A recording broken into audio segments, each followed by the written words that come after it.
I see the one where he's on there with Tony Yayo. And then he just comes out and says how they jumped Young Buck in Chicago.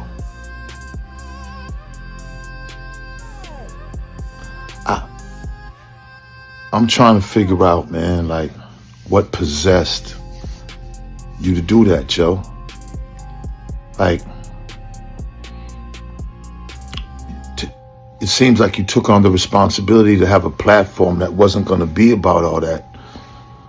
Especially when men are in their 50s and 60s. Why would you want to rehash that? You got kids, older kids. Buck got older kids, man. Why would you want to, like, if that happened, yeah, you know, there's a lot of stories. I'm about to tell mine right now. But before I do that, we got so many stories probably of violent situations with each other in the industry. Why rehash it now? For what? I mean, this was what, 20-something years maybe ago? 20 years ago maybe. Why bring that up to embarrass that man because Tony Yayo was on? Because Tony Yayo was on your platform? Why didn't you ask Tony Yayo about when Cash Out Lotto from Brooklyn, from Brownsville, poured the cereal on his head in Rikers? Since y'all want to tell these stories so much, and he's just like you. He uses these platforms to get on and tell all these war stories so that his fans can be impressionable as far as how they look at him. And when I say impressionable, meaning, you know, look at him as a tough guy, and he thinks that's good. See, when these older guys want to tell their stories and then they get the clicks and comments, it's usually from people that never lived that life. Not even the same culture. But they like to be intrigued by this type of content because that's what they like to watch on the movies. But when they're seeing young Black and Latino men actually doing it in real life, killing each other and going through crazy shit, that's intriguing to them and they like to comment. So when you got guys who are trying to make themselves look good, and I understand everybody has stories to tell, even the real guys, I get it, but it has to be some type of responsibility, not to bring up old shit, to try to rehash violence that happened when you was younger and a lot more less mature. Because we all got stories. Joe, what about the story with me and my guys, the RSO, I think maybe it was How Can I Be Down years ago. And I guess we was at Privé. It was deep in there. I remember Pun, rest in peace. I think Cube was there, Mac 10. And I was with a gang of my Boston niggas, right? We was walking towards each other. One of your guys with the glasses, I think he was your manager, I don't know. Said I was in front, he was in front. I had about 20, 30, 40 niggas. You probably had, y'all was deeped up. The man said something to me and I stole him. Bang! Broke his glasses and all hell broke loose. Remember that?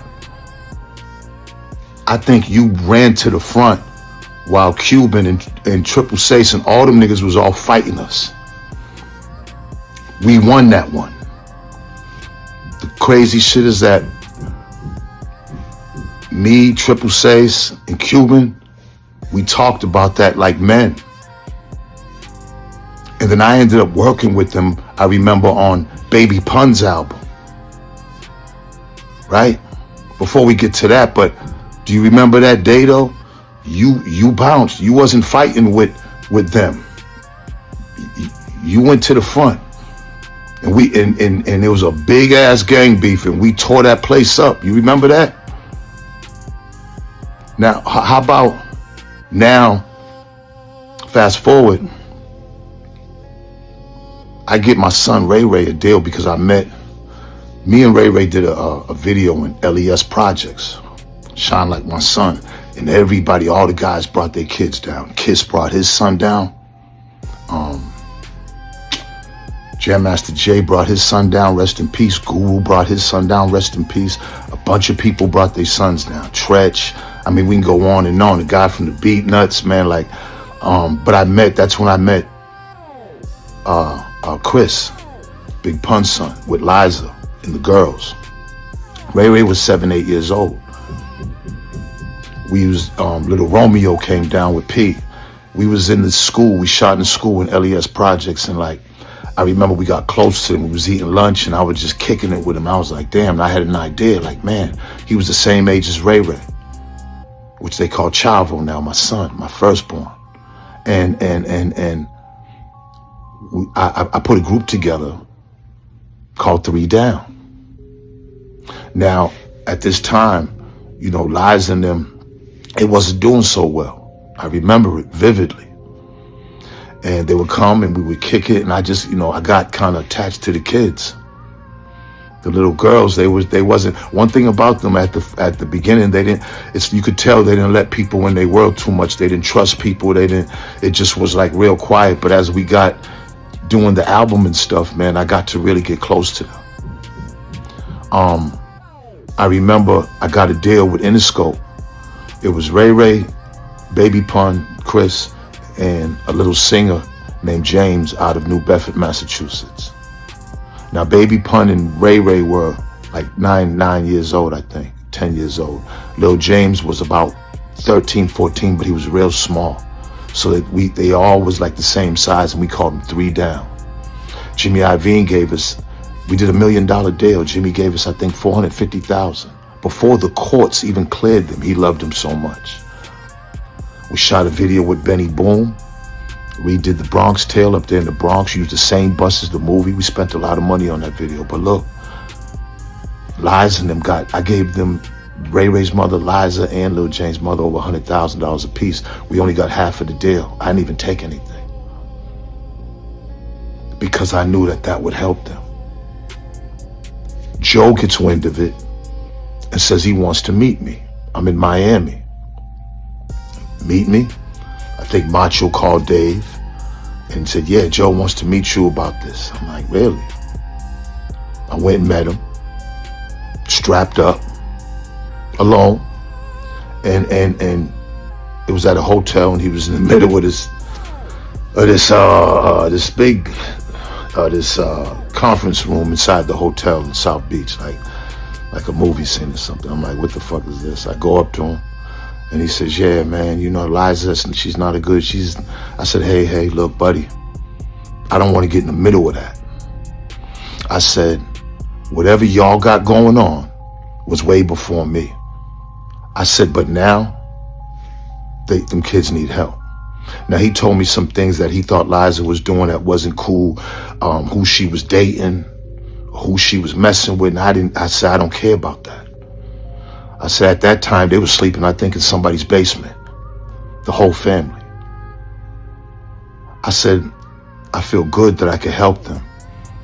And I don't remember what was said after that, but that was it.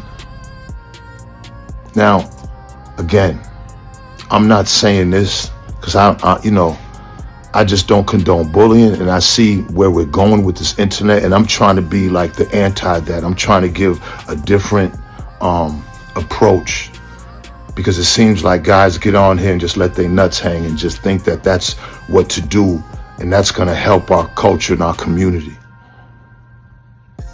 Anybody could get got. Everybody takes L's. I've taken mine. Y'all seen it on national TV. Got shot up going to my mother's funeral. Oh, and by the way, I ain't snitch on that. Remember, he called the police first. Yeah, my nephew called, as soon as he shot me, he called the police first. He's never had a felony. He had licenses for the guns.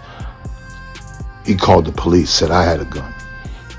So when they came and got me bleeding, leaking, threw me on the ground before I even got to the hospital, they said, where's the gun? Because they've been wanting me in Boston. He knew what he was doing. We go back and forth. I get to the grand jury. They ask me who, I don't know who did it. Went in court.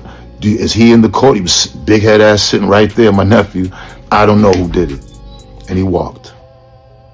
He didn't get no time. It would have been attempted murder. He would have got over 20 years in Plymouth County. Everybody knows that. So solid as they come. All I'm saying is this, when it's all said and done, okay, these platforms aren't used to be trying to bully anybody. Fat Joe was dead wrong to bring that young buck shit up. Dead wrong. I don't know why he did it. He was doing good. I hope he doesn't continue to do this, because it's only going to cause friction and it could lead to more violence. See, I told my story because since we telling, so I got many more stories, many more, but it's like, I'm not trying. I'm 60 now. We got to do better. That doesn't, you know what I'm saying? Oh, and by the way, Triple Says and Cuban, I got them a check for writing on that album too. So look at that. Got into the beef with those guys and then ended up working with them like men supposed to. I don't know what Joe's doing. Joe, I think you just need to just go back to the other shit where it's funny and entertaining, because that's what's gonna get you there. That's what's got you there. When you start doing this, it's not it, because everybody got skeletons and everybody can get got. Everybody bleed red. We supposed to as elder men, the gatekeepers in hip hop, we're supposed to be the anti that. All right, and shout out to Young Buck. Yeah, I mean, I feel like Eminem always got hated on.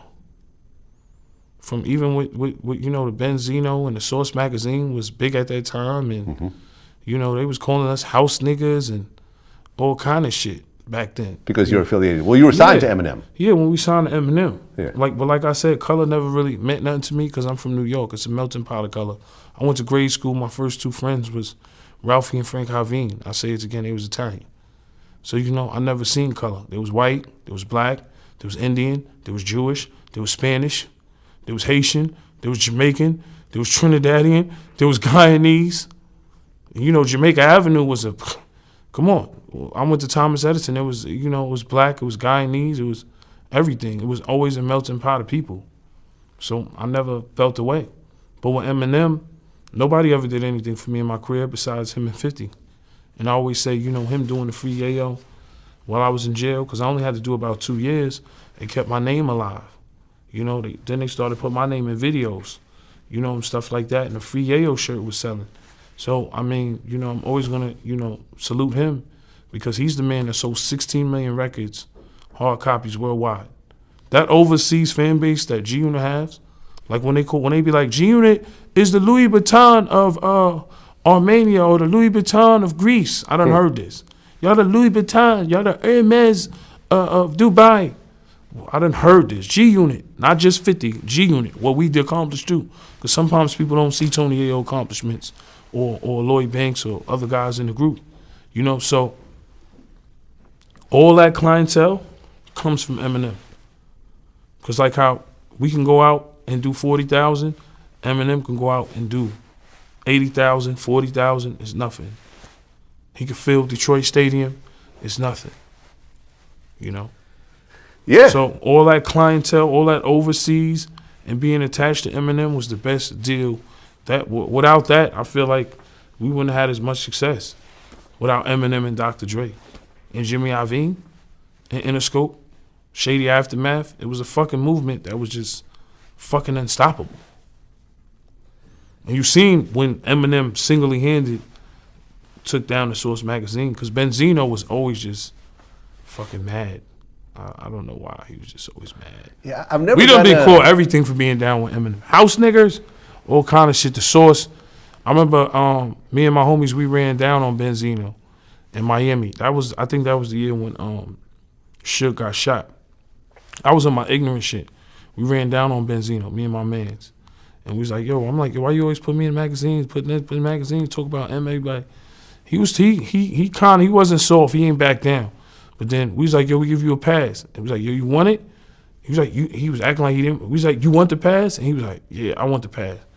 You know what I'm saying? But at the end of the day, that's old shit. I don't want, go back and forth with niggas online. I don't do that shit. You know what I'm saying? But the beef with Benzino and Eminem, I don't know what it was. It was like, he was just always mad at him. And I looked at it like, this is a dude that is looking out for us. Fuck what color he is. He can fucking spit bars. He got fucking platinum records. He's humble as fuck. He don't bother nobody. Humble as fuck. He never bothered with nobody. But once you say something about him or his daughter, it's a rap. He gonna rip your fucking head off lyrically. He's gonna rip your fucking head off. And that's what he did with Nails in the Coffin. Rip motherfuckers' head off. That's what he's gonna do. Mm-hmm. And you trust me, Eminem is the type of dude, he probably got diss records for everybody in the vault. You never know. He got to have a diss record for me. He's one of them motherfuckers, even though I would never disrespect him. But motherfucker is one of them motherfuckers, eat, sleep, shit, hip-hop. One of the top MCs in the world, bro. I don't give a fuck what color he is. He did me a favor. You know? That